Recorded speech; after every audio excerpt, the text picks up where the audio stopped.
Selamat datang, dan terima kasih sudah klik video ini. Hari ini saya akan mereview kisah series drama Korea yang berjudul Rose Mansion yang tayang pada Mei tahun 2022. Saya mungkin tidak akan menceritakan sampai drama ini habis karena terbatasan waktu. Drama Korea ini pernah dikecam oleh pegiat hewan kucing karena beberapa adegan yang terlihat nyata. Walaupun faktanya itu tidak benar, karena kekurangannya teknis seperti efek CGI. Drama Korea Rose Mansion adalah drama thriller misteri yang berlatar di sebuah apartemen yang dijadwalkan untuk rekonstruksi. Drama ini juga akan menyoroti kisah pencarian kebenaran di balik hilangnya seorang kakak perempuan. Menyusul berita hilangnya kakak perempuannya yang bernama Ji Hyun, si adik bernama Jina kembali ke rumah keluarganya yang dikenal sebagai Rose Mansion. Dia pun lantas akan terseret ke dalam situasi yang tidak terduga. Penasaran? Yuk simak cerita singkatnya. Sebelum mulai, video ini mengandung spoiler. 왜? 야, 송진아. 웬 속옷이냐? 생일. 가지는 못해도 축하해줘야지. Cerita ini bermula dari kisah kakak dan adik bernama Ji Hyun dan Jina. Sosok Jina termasuk adik yang cerdas, ini terlihat bagaimana dia melakukan improvisasi di tempat kerja mengenai tamu hotel yang selalu marah tak jelas.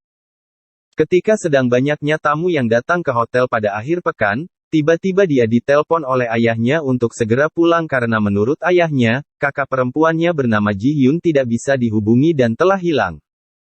Jina sebenarnya agak keberatan untuk izin cuti karena beberapa senior di hotel akan selalu sinis tidak jelas kepadanya, namun tanpa pilihan lain, Jina kembali ke apartemen keluarganya di Rose Mansion.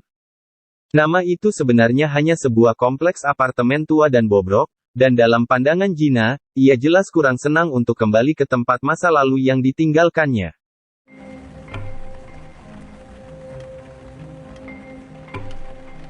Tak berselang lama, ketika hari menjadi gelap, Jina menemukan noda darah di apartemen, yang menuntun ia ke manekin atau boneka manusia hidup yang menjuntai dari langit-langit balkon mereka.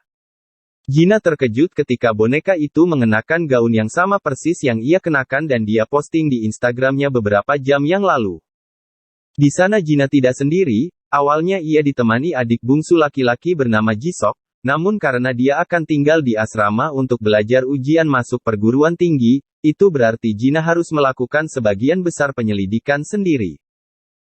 Jisok awalnya menceritakan bahwa jika malam hari, tetangga atas akan terdengar ribut tidak jelas dan itu akan mengganggu. Beberapa waktu kemudian, setelah adik bungsunya pergi, Jina bertemu dengan ayahnya yang pemarah bernama Hyung Sik. Namun dengan sifat temperamennya yang buruk, ia tidak banyak membantu selain berbicara secara tidak adil ke Jina, termasuk ke para petugas polisi yang enggan menganggap serius kasus orang hilang. Saat melapor ke kantor polisi, Jina bertemu dengan detektif Park Min-so. Min-so adalah satu-satunya orang yang menganggap serius kasus Ji Hyun si kakak, dan dia berulang kali berusaha kabur menjauh dari pandangan ketua timnya yang tidak terlalu memikirkan kasus Jina, karena menurutnya kasus ini masih belum jelas.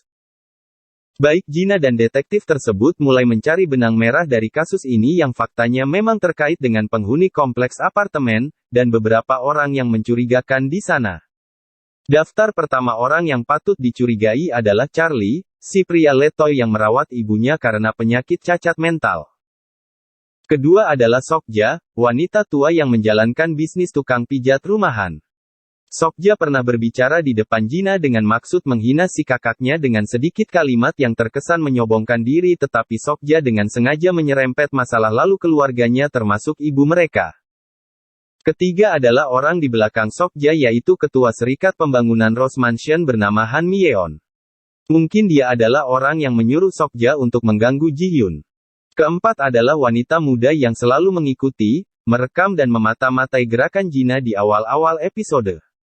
Kelima adalah penghuni yang paling mencurigakan yaitu Lee Wo-hyuk, digambarkan sebagai pelaku pembunuhan keji di adegan awal. Jina selalu mengejar Wo-hyuk karena dianggap sebagai tersangka. Ini terlihat ketika Jina melihat hadiah ulang tahun yang diterima oleh Ji Hyun tersimpan di dalam mobil box Wo-hyuk. Menjelang beberapa episode Jina dan detektif tersebut mendapat bukti baru mengenai kasus kakaknya yang hilang. Mereka mendapati bukti di CCTV kalau Ji Hyuk sedang diculik dan koper yang dipakai oleh Ji Hyuk terlempar dari tangga. Mulai dari sini detektif menyerahkan bukti pasti ke ketua penyidik untuk diusut. Nah, itulah cerita singkatnya. Cerita ini sebenarnya cukup bagus, namun sayangnya terlalu banyak komentar negatif akibat beberapa adegan yang dianggap sebagai kekerasan. Jangan lupa untuk subscribe.